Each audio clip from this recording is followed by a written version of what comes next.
आज NFIR उत्तरी railway मजदूर यूनियन का जो स्टेशन पे वेलकम किया, उसके लिए मैं आपका धन्यवाद करता हूँ। अभी NPS के ख़िलाफ़ में 15 तारीख को कैबिनेट सेक्रेटरी से मीटिंग हुई, जिसमें मैं भी खुद भी मौजूद था। उसके अंदर इस गवर्नमेंट की मंशा ठीक नहीं है। उन्होंने ये कहा कि नंबर 1 तो पुरानी पेंशन पे हम एग्री नहीं करते।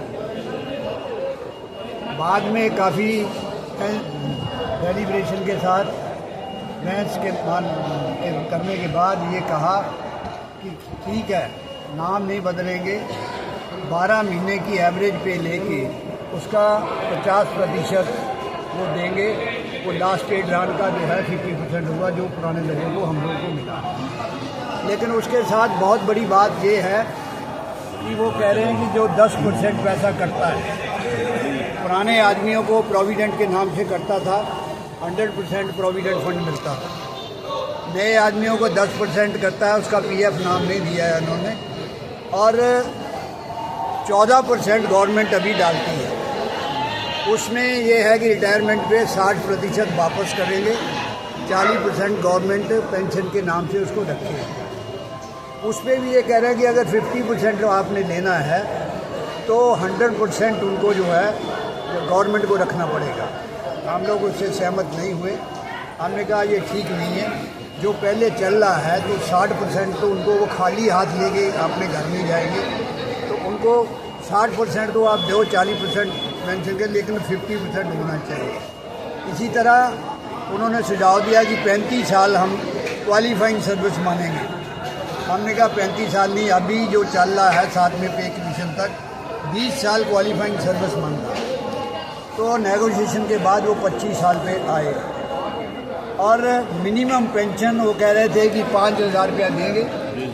हमने उसको एग्री नहीं किया कि 5,000 रुपया कौन आदमी जो है आज 5,000 रुपये, मियाँ बीबी जो है वो गुजारा कर सकते हैं। आप ज़्यादा, वो भी ओल्ड एज में। लास्ट में काफ़ी कुछ बहस के बाद मिनिमम पेंशन 10,000 रुपया मिलेगी। और इसके साथ साथ कि फैमिली पेंशन, एम्प्लॉई की जब डेथ हो जाती है तो अभी जो पे होती है उसका 30% फैमिली पेंशन मिलता है। वो कह रहे हैं नहीं, हम 5,000 देंगे मिनिमम पेंशन। हमने कहा अभी 7वें पे किसान मिनिमम 9,000 दे रहा है, मिनिमम पे 18,000 है, उसका 50% दे रहा है। तो ये नहीं हो सकता। 10,000 पे ये उन्होंने विश्वास दिलाया देंगे। और 23 तारीख को मोस्ट प्रॉब्ली ये होगा इशू। लेकिन अभी हमारी जो डिमांड है, हमने उसका विरोध किया है। गवर्नमेंट क्या अनाउंस करती है उसके बाद है। मोस्ट प्रॉब्ली ये 3-4 बातें तो वो एग्री करने को तैयार है, 50% देने को भी तैयार है, लेकिन साथ में कंडीशन लगा कि जो अगर ऑप्शन देंगे कि जो 60% ड्रा करेगा उसको 50% नहीं मिलेगा, उससे कम मिलेगा। लेकिन इस पर हमने सहमति नहीं दी उनको। अब गवर्नमेंट ने क्या डिसीजन लेना है उसके ऊपर डिपेंड करता है। जो इंटरनल मीटिंग जो मेरी मौजूदगी में हुई, मैंने तो उनको ये कहा कि आप जितने आपके मेंबर पार्लियामेंट है, cabinet secretary the final secretary, उसको आप 40 दिन पे पेंशन देते हो। बाकी जो जनवरी 2004 से है उनके लिए 35 साल आप क्यों छोड़ना चाहते हो? वो 8-8 पेंशनें लेते हैं। हमारा कर्मचारी एक पेंशन लेता है, वो भी 20 साल की क्वालिफाइंग सर्विस लेता है। वो कह रहा है उनका, मैं कहा आप देते हो भाई, तुम कैबिनेट से फाइनेंस सेक्रेटरी हो, कहो बात। हमारे बड़े नेता जो है ज़्यादा संघर्ष अपने आप को शो करते हैं, नहीं नहीं नहीं नहीं नहीं 20,000 ऐसी नहीं बात। मैं कहा क्यों नहीं बात करें, मुझे कोई डर नहीं है, मेरा नाम बता दे जिसको बताना है। कि मेंबर पार्लियामेंट के साथ जो देश का हम भी नौकरी करते, हम भी सर्विस करते हैं देश की, वो 5 साल सर्विस करते हैं, हम 60 साल की एज तक सर्विस करके वो हमें लास्ट में जो है मान इज्जत से जीने के लिए एक तरीका बनाया था गवर्नमेंट ने। 1920 से ये बना, 1950 में ये चालू हुआ।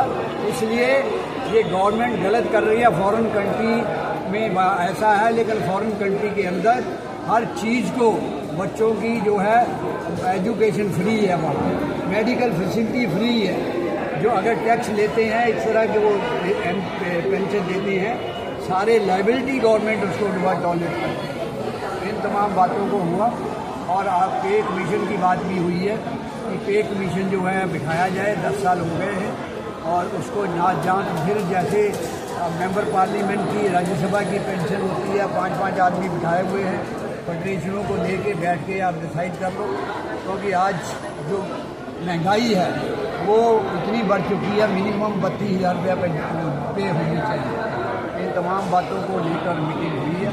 अभी 23 तारीख को क्या ये व्हाट्सएप पे तो बहुत कुछ शो कर रहे हैं, क्या देते हैं, हमें संघर्ष करना ही पड़ेगा। बिना संघर्ष के सबसे ज़्यादा हम लोगों की कमजोरी ये है कि जहाँ से मोदी लड़ा था उसको अगर आप छोड़ देते, थोड़ा सा फर्क पड़ा है, कोलिशन गवर्नमेंट बनेगी। आप पिछली इतिहास देख लीजिए, कांग्रेस के साथ भी लड़के ही पे कमीशन देना पड़ा था, उन्होंने भी मिनिमम जो है 20% दी थी, उसको 40% लड़के ही करना पड़ा था।